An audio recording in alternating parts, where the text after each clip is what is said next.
Hello, my name is Quentin Apollos from the Office for Inclusivity and Change. Let's have a look at a short overview of the Transformation Report for 2022. The year 2019 marked the establishment of the first iteration of the Transformation Benchmarks. The benchmarks have served as a tool to monitor transformation actions in a cohesive manner. The benchmarks encapsulate the university's employment equity goals and its inclusivity strategy.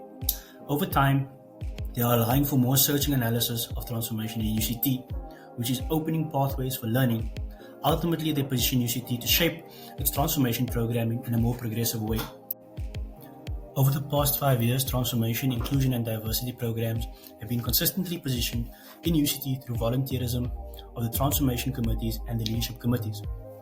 With the new Deputy Vice Chancellor, Professor Elawani Ramagondo, taking up a position, a stronger trajectory focused on aligning the academic project with transformation goals has been set in place. Drawing on Professor Ramagondo's scholarship on the decoloniality of doing, which is based on occupational consciousness, a concept she coined, and the research of UCT scholars in decolonial thinking such as Professor Cathard, decolonial curriculum, Professor Bonzaya, feminist, critical, and post-colonial psychologies, and Professor Kezi, decolonial psychology, community-based empowerment, and social change. A path for transformative decolonial practice has been charted. Along this course of scholarship, UCT Black scholars are deepening thinking towards articulating systemic change that achieves authentic transformation. With fresh and energized purpose and intention, Professor Ramagondo introduced an overall strategy for transformation centered on 3 key areas: an integrated vision to cultivate the humanizing practice through integrity, strategy, policies, and data analytics, and across the 3 pillars of UCT Vision 2030. A capacity portfolio, as well as clarity of strategic intent and impact. The title of the 2022 report is Flight, Fight, Freeze, and Flock. In this report, we illustrate our engagement with the concept of flocking, showing how it has benefited UCT thus far and its future value. Frequent human responses in times of tension, fear, and anxiety are: fight, responding in a hyper-efficient, prepared, and controlling manner; flight, responding through hiding out, withdrawing, or disengaging; and freeze, responding through immobility or engaging in numbing comfort behaviors. A lesser-known response is known as flock, in which we seek the safety of others.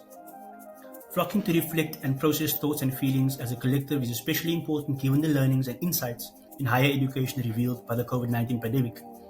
The value of flocking does not end at reflecting on and processing our feelings though. The increased sense of physical and psychological safety when we flock enables us to move from the survival mode, our emotional brains, to our higher functioning, our thinking brains, where we are also able to learn to think more deeply and more creatively and to make more informed decisions. Flocking circles are spaces that allows for us to tap into our individual and collective wisdom. They are spaces where deep healing becomes possible and where synergy, innovation, and solutions abound. Samantha Stern, 2021. In 2022, we analyzed the quantitative data from 11 submissions and the qualitative data from 14 submissions. This discrepancy is the result of late submissions and/or incomplete reports.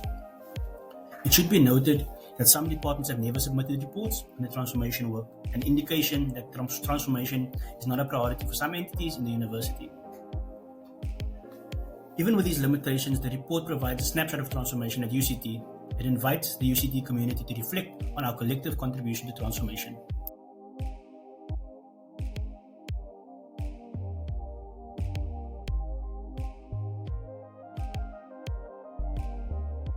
The benchmarks: strategic integration of transformation, student support and access, staff support and access, place, space, language, and identity, institutional responses to discrimination, community engagement, curriculum support, and owning UCT's African identity.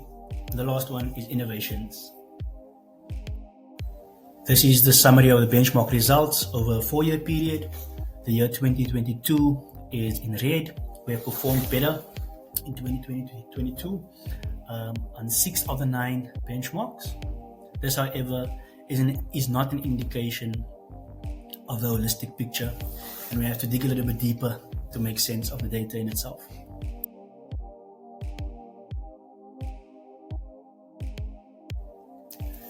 There are a number of highlights that faculties and departments have reported. For the sake of time, I only give a snapshot.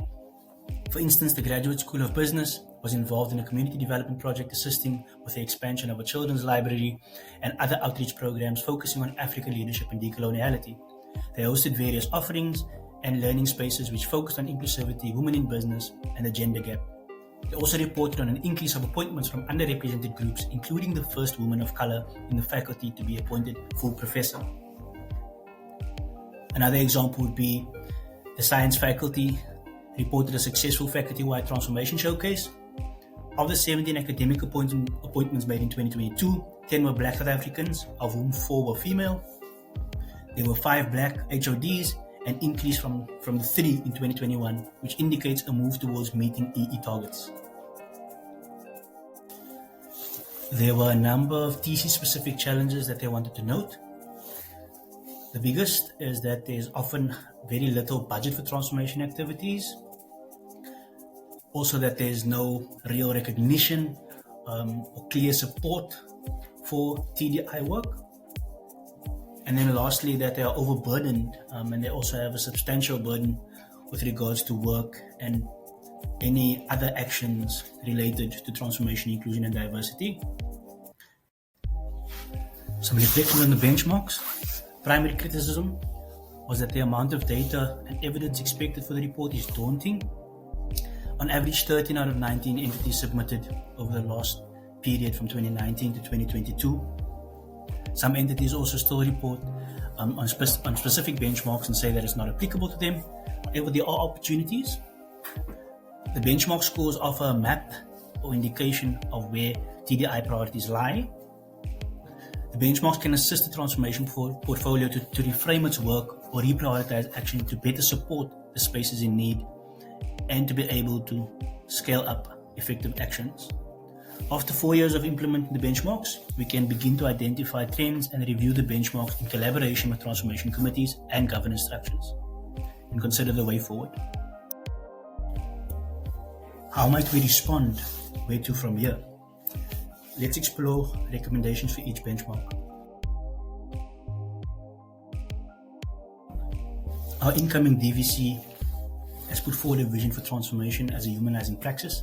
This has shifted the approach to transformation, resulting in the centering of the human element, amplifying mental health, and the scholarship of transformation. The application of this vision will allow for a deeper engagement with the current practices and aid the OIC in reviewing the benchmark in 2024, when we will have an opportunity to reflect in collaboration with transformation stakeholders and optimize the benchmark approach to suit the current context. Strategic integration of transformation. Transformation committee action should align with the TC's output, and this should be done intentionally to unify the approach across the institution. Budget allocations must be fully committed to enabling transformation in the environments. Environments such as FHS, which has a committed transformation budget, are consistently performing better in relation to the benchmarks. Transformation actors need to report on transformation work in their job descriptions, in their JDs, and this is important for transformation to be integrated or embedded. TC should score their EDs and deans in relation to TDI as part of their development dialogue discussion. The report showed that faculty and departments scored lower on student access, support and success. DSA could play a pivotal role in assisting and collaborating with stakeholders to really engage with the needs of students. It is possible that faculty and departments do not know of or identify their actions as enabling student access and support as well as success. The overall score has increased for this benchmark, and environments seem to be investing time and energy into supporting staff. There are still many complaints and experiences of racism and gender and cultural inequality at UCT. In addition to accelerating employment equity, departments and faculty should create spaces to identify and dismantle discriminatory, prejudicial, and unduly hierarchical and authoritarian practices. There may also be a need for environments to be coached and upskilled by the inclusivity and cultural change specialists to be empowered to create enabling environments. Place and space, language, names, symbols, artworks, and identity. It is important to move from surface level change at UCT for For example, most international universities and their academics begin every presentation with a clear declaration and acknowledgement of the university's complicit role in slavery or land acquisition from indigenous people. UCT may need to grapple with the relevance of such an acknowledgement or the absence thereof. WOAC and NOBC continue to assist in enabling and invisibilizing change in the university. Recommendations for an education program that accompanies a change of art or name change is needed so that new and current students and staff journey alongside the good initiatives from these governance committees. Institutional responses to discrimination, harassment, and violence. The university has taken bold steps to strengthen its policy framework, including adopting the sexual misconduct policy and drafting an anti-racism policy. Even with these steps, it is important for faculties and departments to sensitize staff and students to the available avenues these policies offer, and more importantly, host interventions that seek to prevent violence rather than solely responding to violence. Administrative justice procedures within the Special Tribunal, USDT, and various university rules require alignment and review in order to provide a fair and just approach for all students involved in formal disciplinary processes. Community engagement, anchoring UCT in community. The university has several impactful and organic partnerships with communities which contribute to social justice. It would be important, however, for the university to review these partnerships. Charity is often necessary to respond to an immediate need, but initiatives should go beyond charity to empowerment and development. The work outlined in the social responsiveness report should also be harnessed, and the work of faculties and departments in communities could be connected to the work of transformation, in particular the community engagement benchmark as part of the social responsiveness portfolio.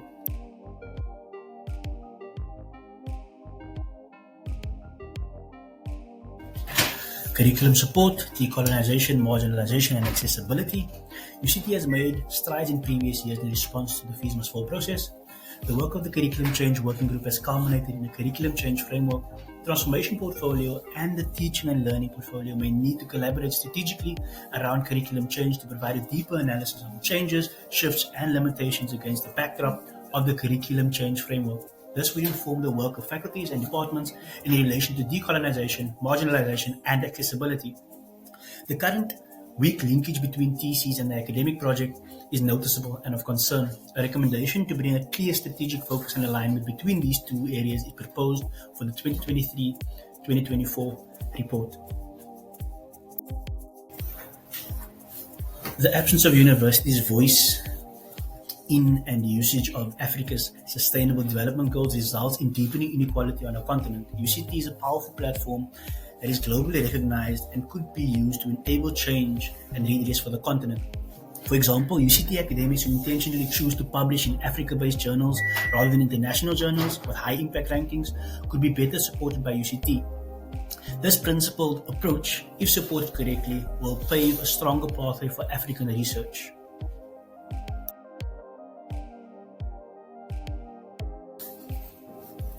Thank you very much. Inkosi. Dankie.